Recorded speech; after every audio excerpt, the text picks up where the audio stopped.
E agora a gente vai falar um pouquinho sobre a questão do tirar a fralda, né? A Sara Guiar participando conosco, ela que é uma grande parceira do Mulher.com. A Sara é especialista, né, enfermeira em UTI neonatal. E mais uma vez, obrigada, viu, Sara? Eu que agradeço, é uma honra e Tanta um prazer informação enorme. boa, né? Compartilhada. Sim. Vamos falar um pouquinho então agora sobre os erros mais comuns? Vamos lá. Na hora aí do desfraude, olha só. Mamães, atenção redobrada agora. A gente vai colocar a nossa tela então no ar. Começar antes da hora. Como saber a hora certa, Sara? A hora certa, a partir de 1 ano e 6 meses, tá? Isso até a gente considera precoce. Algumas crianças já dão sinais de que estão preparadas. O momento certo é o momento certo da criança e da família. Como entender qual é esse momento certo? Aí, em termos de literatura, varia a partir de 1 ano e 6 meses até 2 anos, 2 anos e meio para se iniciar esse processo. Então, a partir de 1 ano e meio, a mamãe já pode começar a trabalhar isso e ficar atenta, focar nisso. Isso, mas precisa se ver, eu gosto muito de cerca de 2 aninhos de idade. 2 anos? Cerca de 2 aninhos de idade. Por quê, Sara? Porque com 2 aninhos de idade, a criança muitas vezes ela já consegue reconhecer quando a fraldinha está molhada, ela fala xixi. Quando ela fez cocô, ela já consegue perceber que fez cocô e sinalizar que a fraldinha está suja. É uma criança que com 2 aninhos de idade já consegue andar e se ela tiver com uma roupinha fácil de retirar, por exemplo, que seja até aquela fralda que a gente só abaixa, tá? Ou menininho, a cuequinha que só abaixada, a criança com cerca de 2 anos ela já consegue fazer isso. Então, uma dica, quando a criança conseguir verbalizar, né, essa percepção dela de fraldinha molhada, mamãe, fiz xixi, né? É esse mamãe, o momento. fiz cocô, opa, posso começar, tá? Vamos seguir com a nossa tela, gente, para a gente poder ir pontuando aí os próximos tópicos. Sim. Expor a criança em lugares públicos. Isso. Delegar a tarefa unicamente para a escola. Isso é importante também, né, Sara? Às vezes a gente acaba transferindo responsabilidades para a escola, né? E não é. E não é. Pressionar a criança para ser rápido. Não providenciar aí os itens de apoio. Esperar a criança pedir para ir ao banheiro. Não. Então, um erro comum. Na verdade, a mamãe não deve, né? Esperar a criança fazer pedir. isso. Ali a gente tem não providenciar os itens de apoio. O que você poderia exemplificar para nós? Se for no vaso sanitário, tá? Comprar aquele, um adaptador, tá? Porque o bumbumzinho da criança é pequenininho.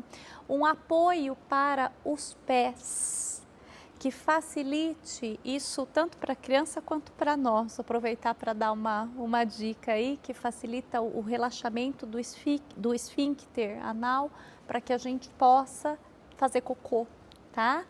Na verdade, deixar o pé mais alto. Deixar o pé mais alto. Que, geralmente as pessoas sentam assim, o ideal é a gente. Eu me lembro que há algum tempo atrás a gente falou isso no programa. A ideia é subir um pouco assim, né? Subir. Na verdade, conforme nós fomos aí evoluindo, né?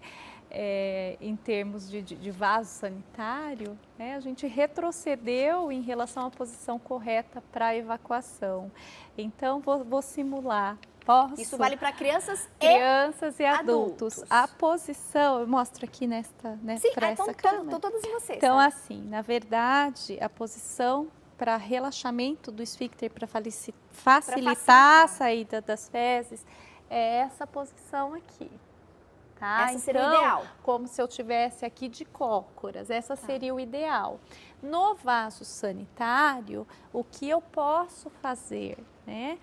Um apoio de maneira que os joelhos fiquem mais elevados, certo? Isso para facilitar a saída das fezes. Por uma caixa, um caixote. Uma caixa, uma escadinha, o que tiver em casa, tá? Então isso se entende por itens de apoio. A questão do pinico, Sara? Piniquinho também é uma estratégia legal, tá? A criança pode treinar. Hoje a gente tem até piniquinhos com música, que aí a criança acaba de fazer o cocô, o xixi e aperta lá como se fosse uma descarga do pinico e toca música. Tem de tudo. Agora, uma coisa bem bacana que foi pontuada como erro não é uma função da escola, é uma função da família. Um período bem bacana para se começar a treinar o desfraude pessoal, Tati, pessoal, nas férias escolares, onde a família vai estar acompanhando esta criança. E a família tem que estar preparada no seguinte sentido: se eu comecei, é um processo evolutivo. Eu não posso, por exemplo, eu comecei vou tirar a fralda, mas amanhã vou colocar a fralda de novo porque vou fazer algum passeio. Não, é uma coisa que a família tem que abraçar. Essa questão de esperar ficar com vontade, né? Muitas vezes aí nesse início, a criança, quando ela percebe que ela está com vontade, ela já fez. Então, às vezes ela não consegue nem demonstrar, né? Isso, muitas vezes não consegue nem demonstrar. Ela sente, mas ela consegue expor. Isso. E até assim, entre 1 e 3 anos de idade, quando a criança consegue verbalizar que está com vontade, por exemplo, de fazer o xixi, né? A distância entre ela perceber a vontade e ela fazer é muito curta. Tá? Então, para começar a fazer o treino, sempre começar a fazer o treinamento durante o dia, certo? Começar a treinar primeiro a percepção do fazer cocô. Ela vem antes da percepção do fazer xixi, tá? E aí uma dica bacana, assim como para nós, né? Primeiro faz a refeição, aí cerca de 1 hora depois, tá? Pega a criança e vamos ficar sentadinho ali para tentar fazer cocôzinho. A criança, inclusive, ela já deve estar preparada, né?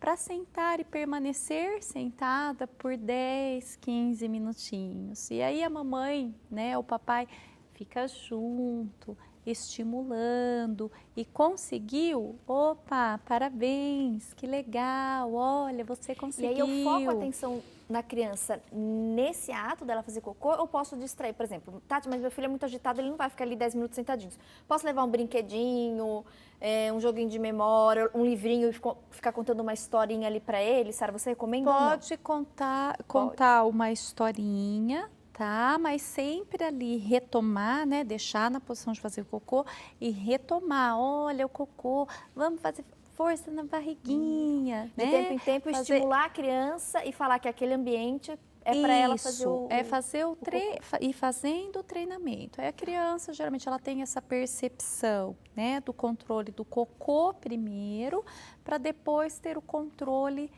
do xixi. Perfeito. A gente tem uma mãe, né, a nossa personagem do dia hoje, e ela também vai falar um pouquinho, né, como foi essa situação lá na casa dela. E você, mamãe que está me assistindo também, convido a participar da nossa entrevista, viu? Mande seu depoimento ou a sua dúvida através das nossas redes sociais ou através do nosso call center. No decorrer da entrevista a gente vai divulgando todos os contatos. Olha só mais um depoimento da nossa mãe personagem do dia. O desfraude do Júnior foi aos 2 anos. Eu apresentei o pinico para ele quando ele tinha 2 anos e tirei a fralda do dia todo, do dia e da noite. Durante o dia eu levava ele de tempo em tempo no pinico, onde ele conseguia fazer, porém havia um acidente ou outro pela casa. E de noite eu acordava ele de madrugada para fazer xixi. Mas estava cansando muito, eu percebi que ele estava ficando muito cansado, mas devagarzinho de manhã. Então eu voltei a fralda nele durante a noite e com mais ou menos 2 semanas depois que eu iniciei o desfraude, eu percebi que a fralda de manhã estava sequinha. Então eu conversei com ele, falei que se precisasse ele podia chamar a mamãe para ir no banheiro com ele e tirei a fralda noturna, onde não teve nenhum acidente na cama, ele não fez xixi na cama, e quando ele precisava, ele ia até minha cama e me chamava para levar ele no banheiro de madrugada. Então foi um processo fácil, foi uma coisa de 1 mês ou menos que eu levei para tirar a fralda total dele. É difícil porque tem que tirar a fralda, tem que tirar a chupeta, né? Algumas mamães, a questão da mamadeira, são muitos elementos, né, Sara? E ser mãe não é fácil, né? Mas a gente agradece a Tamires aí, a nossa mamãe personagem do dia. Obrigada, viu, Tamires, por de fato, né, se permitir expor a sua situação, que é a mesma de muitas mães, né? Eu acho que essa entrevista nossa é muito válida, não no sentido de criticar, de apontar, mas assim, olha, isso é legal, isso poderia ter sido feito de uma outra forma para facilitar o processo, mas cada mãe, cada criança e cada relação sempre é única, né, Sara? Sim. E vai ter ali as suas particularidades. Cada família é peculiar, cada criança é peculiar. E, gente, que graça os filhos, não? Essas fotos que o pessoal usou aí para ilustrar. Sim. Coisa mais linda, gente. Os dois, o menino e a menina. Obrigada, Tamires, pela sua participação. Com certeza enriqueceu. Alguma coisa que a Tamires comentou aí que você chamaria a atenção, Sara? Sim, né? A questão do xixi à noite, tá? Então, xixi à noite, geralmente a criança ela vai conseguir fazer o controle diurno primeiro, para depois o noturno, tá? À noite, uma dica importante é: criança acabou de jantar, o que acontece por volta das 6 horas, aí a mamãe já pode reduzir a quantidade de líquido para não precisar despertar a criança. Não é interessante despertar a criança à noite, interromper o sono, que é um período importantíssimo para o desenvolvimento, tá?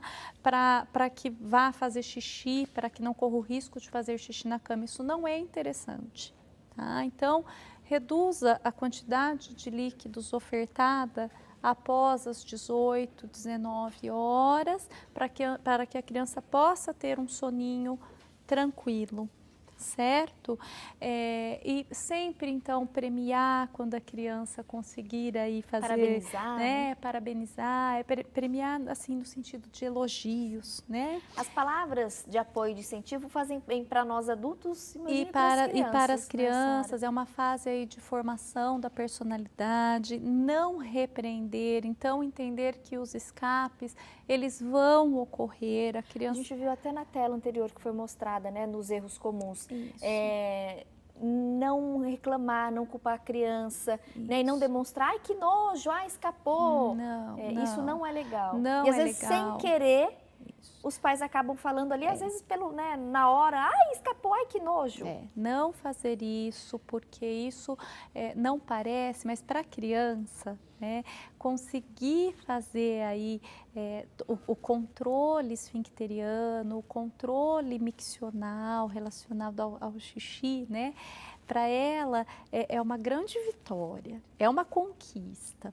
Então, quando escapa, se eu repreendo, isso vai ter uma série de repercussões até psicológicas no desenvolvimento dessa criança depois. A gente vai falar mais um pouquinho sobre isso e muitas perguntinhas chegando, inclusive de avós.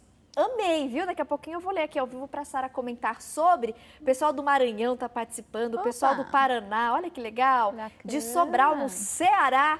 Daqui a pouquinho eu vou ler todas as participações. Volto já, Sara. Muito legal, né? Muitas mães e avós participando.